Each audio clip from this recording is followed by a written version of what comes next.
Christ alone, my hope is found. He is my light, my strength, my song.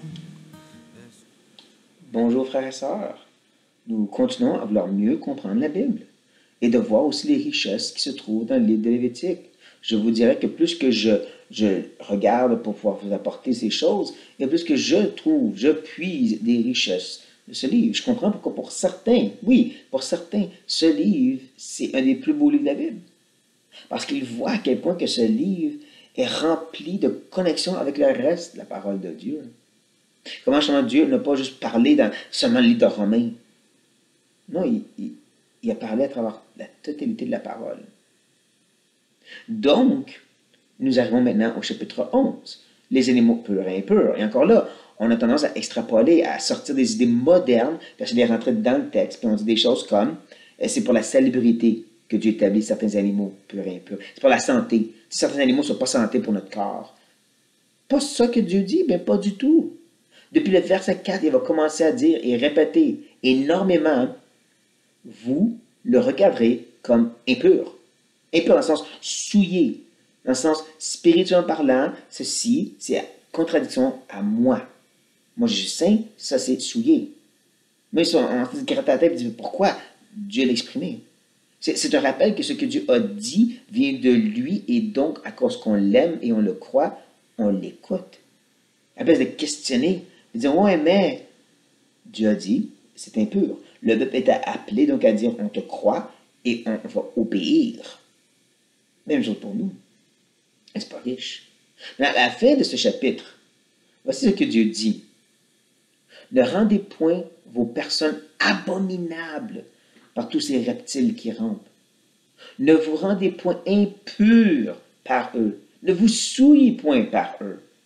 Rien de salubrité ici. Pas pour votre santé. Il dit non. Moi, j'appelle ces choses le souillé, impur, abominable. On a le mot abominable. Hein? On a des fois l'utiliser pour toutes sortes de choses, mais Dieu dit que ces animaux-là vous rendent abominables à mes yeux. Donc, touchez pas. Il ajoute, et garde, écoutez bien ce refrain. Car je suis l'Éternel, votre Dieu. Vous vous sanctifierez et vous serez saints. Car je suis saint. Vous ne vous rendez point impurs pour tous ces reptiles qui rampent sur la terre, car je suis l'Éternel, qui vous ai fait monter du pays d'Égypte pour être votre Dieu et pour que vous soyez saints, car je suis saint.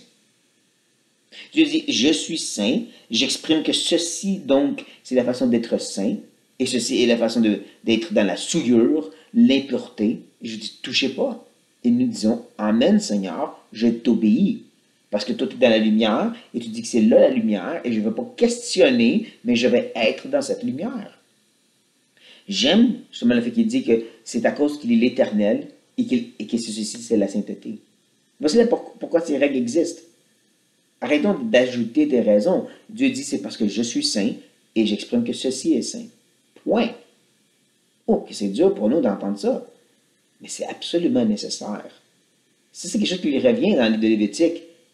Je suis saint, et donc je t'appelle d'être saint comme moi, et c'est pour ça que je vous donne ces règles-là. Ces règles-là sont saints parce qu'elles viennent de moi.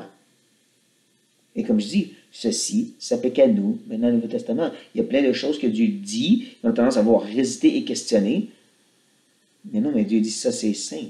Ça, c'est ce que moi j'exprime comme étant la façon de me suivre, de m'obéir, de m'adorer. Et on n'a pas à dire, ouais, mais Dieu l'a dit. Et c'est parce qu'il l'a dit que je le fais. Que ce soit inculqué au cœur. Arrêtons de raisonner et soyons plus prêts à se soumettre à ce que Dieu a dit. Parce qu'il est saint et qu'il marche dans la lumière. Et par amour pour lui, nous faisons de la lumière avec lui. Sur ce, frère et sœur, soyez bénis. The solid ground, firm through the fiercest drought and storm.